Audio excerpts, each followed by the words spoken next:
Well, welcome. Welcome to our Nerves Are Showing here. Clémentine Delauney. I hope I say that right. I know.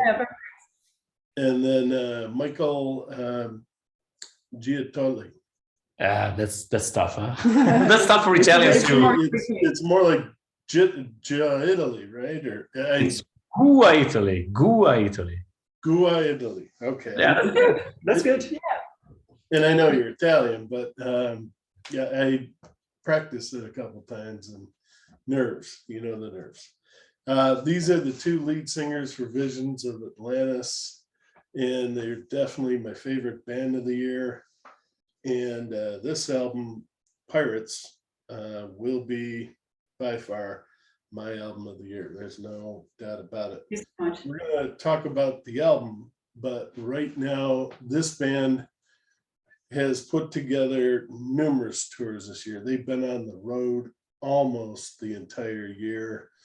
If they look tired, and I don't think they do, but if they do, you can imagine these guys really plan this out. And we're going to talk about that, but did you plan it out, or did did your label plan it out? But I'm telling you, they've been going. They were over here in North America first, then they went to Europe, then they did a couple in England, and they've been back and forth to Europe. They've been to Wacken. I mean, they've been to so many places. You probably forget your name. But welcome to you two. Let me let you guys just say hi, and we'll jump in. And hi, thank you so much for having us. Yeah, it's a big pleasure. Not the first time. All right. Well, they started this journey early in 2022. They jumped right out towards the beginning of the year with the DragonForce tour. How did you get involved with that? Was that the label, or you guys know somebody, or how did that work out? Because it was wonderful, and I found out they were going to be here in Seattle at the last minute, and couldn't get off of work, but otherwise I would have been at that show. But I definitely will be here for the next one. But how did you get involved with it? That was brilliant. You got the year off to a great start. Yeah, well, it was this tour had been postponed because it started in 2020. We were supposed to go on tour with DragonForce, and then the COVID hit us right after 5 shows. So the 2022 tour is the 2020 tour that got postponed.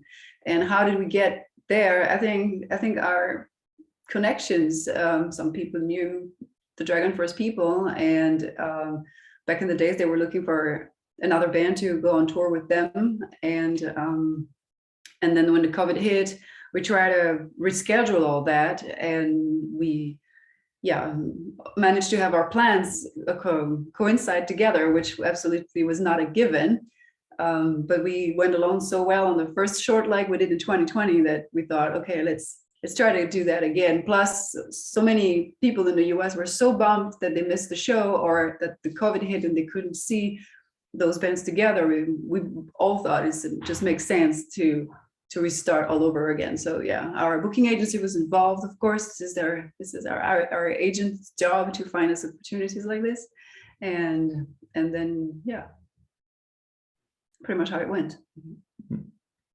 But just planned perfectly. I mean, the album wasn't out yet, but they're already out on the road and over here in North America.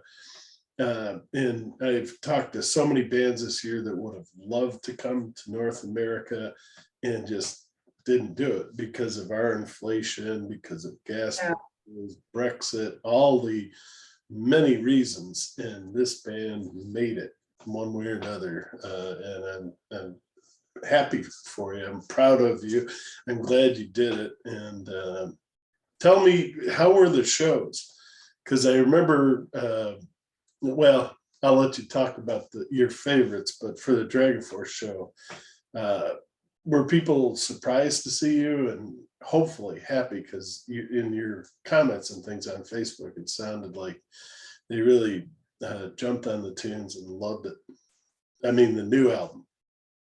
Well, the thing is that we were not sure at the beginning of how the feedback would have been, because of course DragonForce, they play, I mean, not completely different style, because we're still into the genre of melodic metal, but still they are playing pure power metal, you know, based on speed and fun, and they are like a video game based band. And we are playing symphonic metal. So especially with the European mentality, this could be a tricky combination, because even if still into the melodic metal jar, it's not the same style. So we didn't know what to expect. We were questioning ourselves how their audience would have reacted to our music. In the end, it went way beyond our expectations, because we found out that basically the audience of DragonForce is people that really love the entire thematic metal jar. And we have a team now, we have the pirate team, and they were just amazed by seeing on stage these pirates playing their own symphonic metal, even if we have some power metal influence, of course, which sounds like Journey to Remember, like Rome. So we have our share of power metal for sure. But what really hit the DragonForce crowd was the fact that we were pirates, and we could totally tell that the comments after the shows that we were reading on Facebook, on YouTube, and on the social networks were focusing on this new atmosphere, this new universe that we're bringing on stage, you know, with our show, not only with our music. And yeah, it went surprisingly and amazingly well. Yeah, totally. Did they go for the big hits, or did they get deep into because a lot of people, and I think I just got done telling you, I love Master of the Hurricane and Legions of the Sea, and there's Melancholy Angel, but there's so many more songs that hopefully, and that's another question, but hopefully you're going to come out with some videos still, but did they latch on to any of the other songs? Well, our album was not out yet, as you said. But I think you were playing some, weren't you? We were playing, I think, 3 songs. So when we started the tour, Legion of the Seas was freshly released. So this one, we could tell that some of the people knew. And for the majority, I think that maybe the new Visions of Atlantis from the album before, and we saw some reactions on some of the songs from Wanderers. But the entire material from Pirates was a surprise, and they got to discover the songs while watching us live, which is also a great way to be introduced to a new material, or even to a brand new band, because a lot of people didn't know us at all. So now that we're coming back, I think this is the tour that will really introduce Pirates to the US crowd. And this will be the tour where we'll definitely see what are their favorite tracks, because we're going to focus a lot on Pirates when we tour in there in February. So yeah. In general, I had the feeling that people were discovering Visions of Atlantis through the tour with DragonForce. It was our first time in the US. If you count in 2020, if you don't count the 5 shows that we had in 2020, it was our very first time there. And again, it was a completely different audience from our own specific genre. You know, we're not touring with, I don't know, Delauney or with Incantation or Nightwish. We were touring with a completely different band in terms of style. And I had the sensation, I had the feeling that back there, people were discovering us. So it didn't really matter if it was Master of the Hurricane or Heroes of the Dawn or, I don't know, Return to Lemuria. It was new to them. And they were like discovering a new band with its own style, its own visual, its own universe. And this is what matters the most for us on our side. And I'm glad they embraced you, and instead of, what's this, so that's good. That's very good. Well, then definitely it was a brilliant tour. What were some of your favorite shows? Wow, it's very difficult because we played 37 shows in a row, basically. I mean, a couple of days off here and there, but so you get confused with the places, the venues, the people. For me, it's the very tricky question. But I do remember some people going nuts in actually Canada. We had our first mosh pit. I think it was in Toronto or something like that. If I can remember, it was in the other part. It was not the French part. It was the other part of Canada. I know that was crazy for us to witness, people moshing on symphonic metal. Yeah. So most I would say very, very intense crowds in the northern part.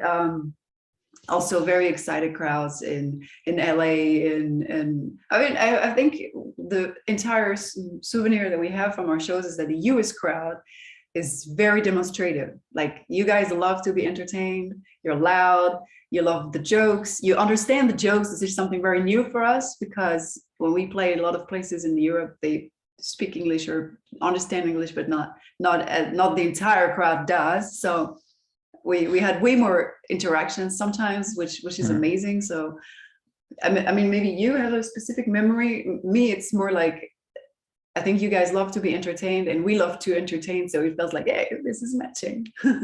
I share basically everything you said. I have some extremely good memory of the shows in Texas, to be honest. Yeah. Texas was extreme in terms of response and feedback. But the thing is that from state to state, the way of appreciating what we were doing was changing. So it's not like you can actually compare the response that you had in Canada. They were actually mosh pitting, doing pogos. they were really active with their bodies. Other shows, they were extremely loud. For instance, I remember in Texas, the loudness of the screams was amazing. I don't know if this is a thing. I don't know if people from Texas are loud when they talk to, but it felt like everything was louder over there. So yeah, there's a saying, everything's bigger in Texas. Yeah. Okay. So see. No, really, I'm dead serious. They brag about that. I can tell. They were so loud, but it's not like this is somehow making smaller the feedback somewhere else. It was just different. So after the second tour, I will tell you more details about it. All right. Everyone wants to hear about it, and I don't know if you had any Spinal Tap sort of memories, or do that first. It's like, it was a sort of a comedy that our tour buses was like breaking down constantly. I was thinking exactly of the same thing. Yeah, DragonForce tour bus broke down 4 times. Ours broke 3 times. And there was one show that we had to miss, the Cleveland show, because we were stuck in the middle of the highway. We had to get on DragonForce bus while they were sleeping. So we were, the 12 of us, squeezed in the lunch for 3 hours so that they could drop us in another town, where we booked a hotel, but it was 4 a.m. So when you book a hotel at 4 a.m., they don't, and you don't precise that you don't say that you want the rooms right now. Even if it's the right day, they tell you the rooms are open at 3 p.m. So we arrived at the hotel and the rooms were not open. We started sleep in the lobby, like 12 homeless people, because we had to send the bus to get fixed. DragonForce left to Cleveland, and after some times, the guy at the counter was like, "Oh, maybe I can get the rooms ready for you guys now." It was 6 a.m. So we started to go to sleep, and then Tom was like, our drummer, "Where's my suitcase?" Oh my gosh. Left it there. He left his suitcase like right there in the lobby. But there's a guy who checked out and thought it was his luggage, who went to the airport, because it was the airport hotel, with Tom's luggage. So we had to find the guy's detail, contact him, and he was about to board his flight. So Tom managed to meet him outside, somehow trade the suitcases and go to bed. And that was the most fucked up night, where nothing worked as planned, where everyone seemed to have something in our way. And then we understood, we tried everything. Like, can we rent cars? Can we rent vans? Can we do anything to get to Cleveland on time? There was no chance. So we spent that day in the hotel, and we knew we followed the times. Okay, now it's sound check. Okay, now it's showtime, and we're here. Yeah, there was no way. Yeah. As a matter of fact, of all the towns to pick, you picked where I was born. I was actually born in Cleveland, and I know how bad those roads are. was it like a tire brake, or was it like a? No, it's an engine. Yes. Engine defect. The fan that is meant to cool down the engine It didn't was work. not working So anymore. the engine was overheating, and then you can't drive like that for too long.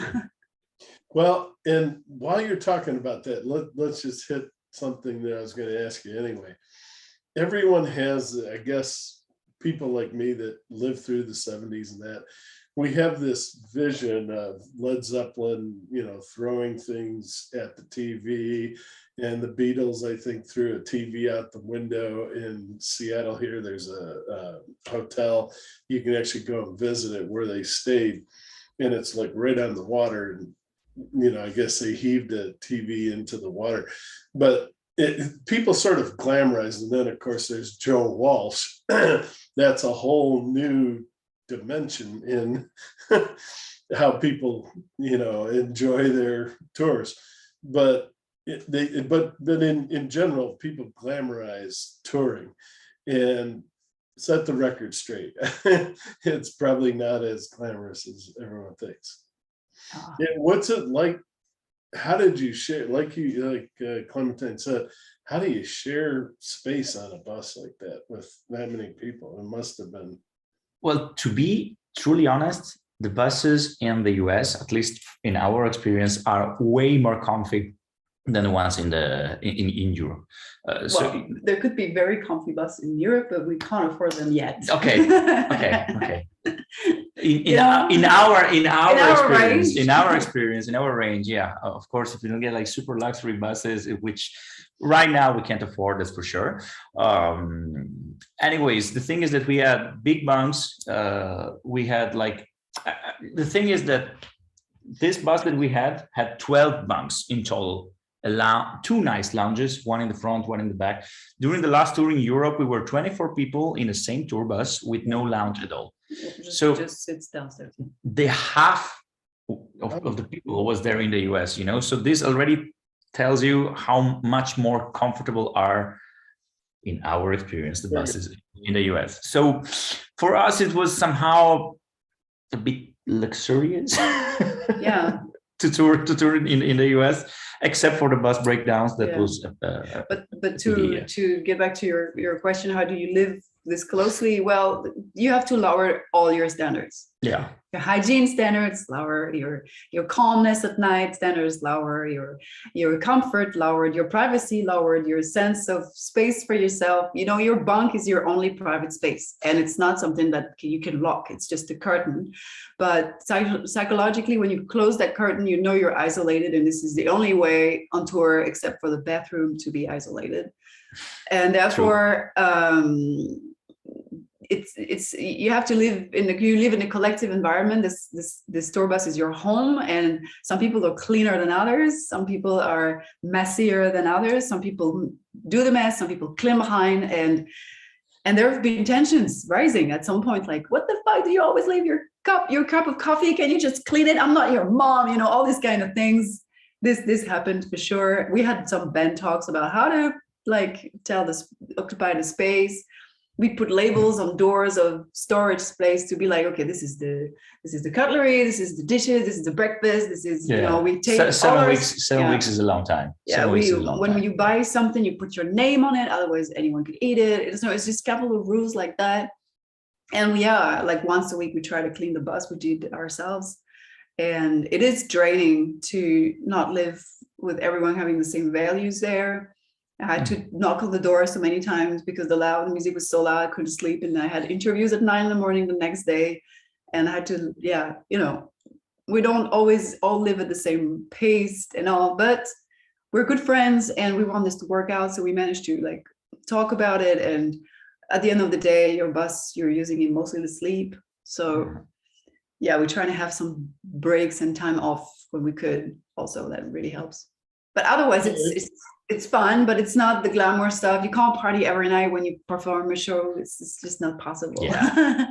It's got to be tough, and I'm glad you spoke about it from a woman's perspective. I don't know how women get through it. I mean, guys, we're used to just doing that, and I've played many sports, so I know what it's like to go on a bus and go and play a sport and then come back. But for a lady, it's got to be really tough.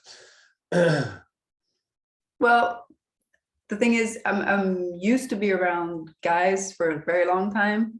Dates back from school and high school. I always liked the more masculine environment, and I know my way around, like, my own privacy and so on. So it's not a problem. Plus, my guys are my guys. Your guys. You're all my guys. Your guys. My guys are very nice. You know, they understand.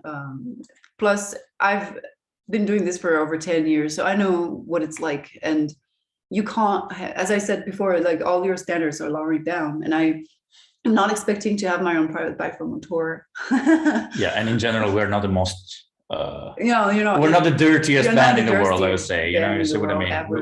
We're not a super party band. We have our share of parties, but it's, I'm part of it too. Of course, as a band, Vision of Atlantis, we are now the craziest band in the world, I would say. Sometimes it happened. We're touring with bands that were having way more parties than us, and I have to admit that we feel like we don't belong there. I mean, everyone is free to do whatever they want. It's just our attitude. We are also, because quite calm. I would say. As singers, the two of us need the rest more than anyone, because our instrument is our body. So the tiredness gets on my voice right away. So I need the sleep. So but our bandmates, they're understanding, and they want the performance to be great anyways. And we don't play punk. So and adapt that. Right now, we all have our daily jobs too, that are also in the working environment, working in the music business, of course, but still we have our job. So it's not like we can, wake up whenever we want, when we're on the road, do everything we want. We have to keep our mind also there, so while we are touring, we are carrying on with our job. So it's, there are duties to be committed to. All right, I'll ask a question that I'm sure everyone's wanting to ask. How many bathrooms are there in the tour bus? In the bus? Yeah. One. It's one bathroom, and it's not even a shower. It's just one bedroom. Yeah. That's what I figured. Well, and a lot of these venues maybe have showers, or. Yeah, we didn't always have access to it, so a lot of times we showered in a hotel. We booked a room, and you get a day room. Usually either you get a day room between, or we booked a day room ourselves. Sometimes, especially when you are the opening act, when you are not like the headlining act, not everything has to be taken for granted.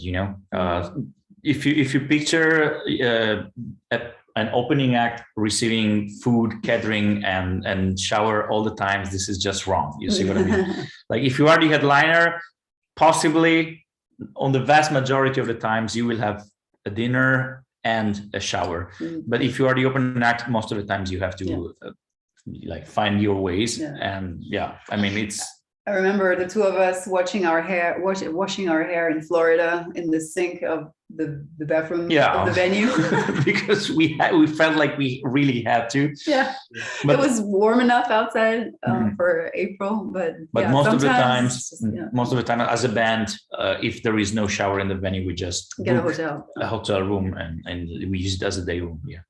And I posted, I think Clémentine.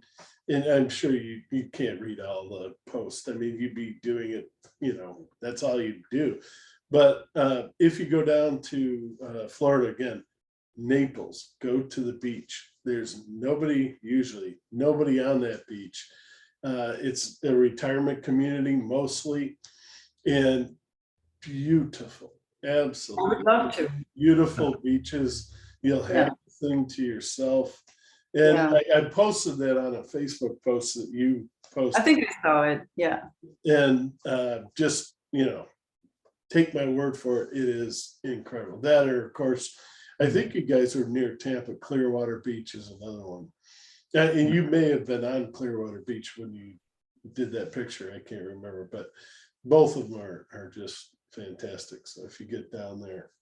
But this is also something that really depends on the schedule. This is also something that it's nice to say, sometimes most of the times we receive comments from fans or friends or people that tell us you have to go there, you have to go there, or you are in, I don't know, Tampa, you have to visit that place or go to that restaurant. But sometimes the schedule just doesn't allow it. No, not at all. Like this is important to keep in mind. Sometimes we arrive at, I don't know, 1 hour before the sound check. We have to sound check. After the sound check, of course, we are dressed up. It's not like we can go wherever we want. Yeah, we host the meet and greet, and then it's dinner, and then it's showtime. So. Showtime, and after showtime, sometimes we have to leave in like 2 hours. And in this time frame of 2 hours, we have to shower, we have to get ready, we have to repack. So sometimes we literally have no time, to do anything else. And but if there is a day off. Like we spent a wonderful day off in Pensacola, for instance. It was amazing. We spent a wonderful day off in Las Vegas. So like there are so many things that we can do in New York.